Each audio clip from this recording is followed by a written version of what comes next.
नमस्कार, मी सुमित. तुम्ही पाहता एलएस मराठी. सकाळच्या 8च्या बातम्यांमध्ये आपलं स्वागत. महाराष्ट्राच्या राजकारणातली सगळ्यात मोठी घडामोड आज होते. अनेक दिवसांपासून प्रलंबित असलेली उद्धव ठाकरे आणि राज ठाकरे यांची युती अखेर जाहीर होणार आहे. आज ठाकरे बंधू मुंबईत घेत असलेल्या पत्रकार परिषदेत ही युती जाहीर होईल. दुपारी 12 वाजेच्या मुहूर्तावर युतीची घोषणा केली जाणार आहे.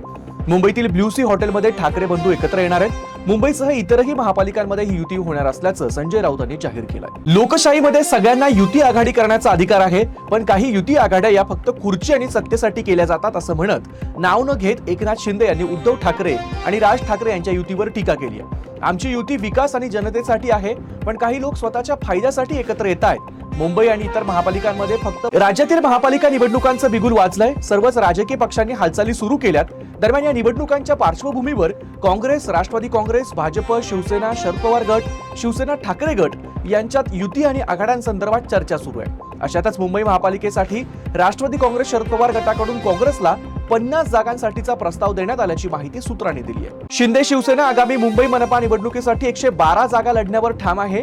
मुख्यमंत्री आणि उपमुख्यमंत्री यांच्यात सोमवारी झालेल्या बैठकीत 112 जागा मिळाव्यात यासाठी शिंदे शिवसेना आग्रही पाहायला मिळाली.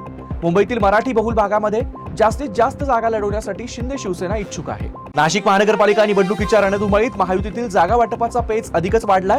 एकूण 122 जागांपैकी उपमुख्यमंत्री एकनाथ शिंदे यांच्या शिवसेनेनं 45 तर अजित पवारांच्या राष्ट्रवादीने 30 जागांवर दावा ठोकलाय. तर दुसरीकडे भाजपकडे मागील निवडणुकीतील 66 आणि नव्याने प्रवेश केलेले 13 असे एकूण 89 नगरसेवक सोबतीला आहेत. त्यातच 122 जागांसाठी भाजपकडे तब्बल 1200 इच्छुकांनी अर्ज केल्यानं तिकीट वाटपावरून पक्षात मोठा पेच निर्माण झालाय. वरिष्ठ पातळीवरून महायुतीचे आदेश असले तरी स्थानिक पातळीवर कार्यकर्त्यांचा आणि नेत्यांचा कल स्वबळावर लढण्याकडे असल्याने नाशिकच्या राजकारणात सध्या अनिश्चिततेचं वातावरण पाहायला मिळत आहे. 2017 साली जिंकलेल्या जागा शिवसेनेलाच मिळाव्यात. आम्ही जिंकलेल्या जागा आम्हीच लढवणार. तुम्ही जिंकलेल्या जागा तुम्ही लढवा. बाकीच्या जागांवर शिवसेना आणि भाजप नंबर 1 आणि नंबर 2 वर आहेत.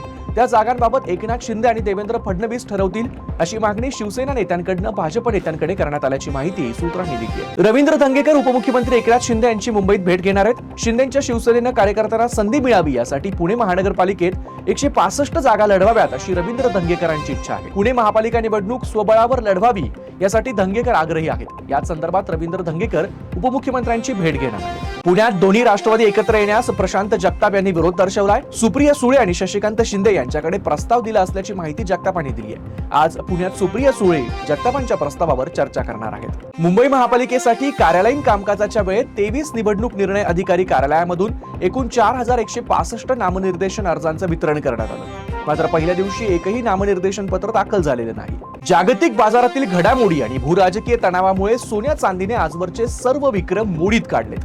मंगळवारी दिल्लीच्या सराफा बाजारात सोन्याच्या दरानं 1,41,000 रुपये प्रति 10 ग्रॅम हा नवा ऐतिहासिक उच्चांक गाठलाय.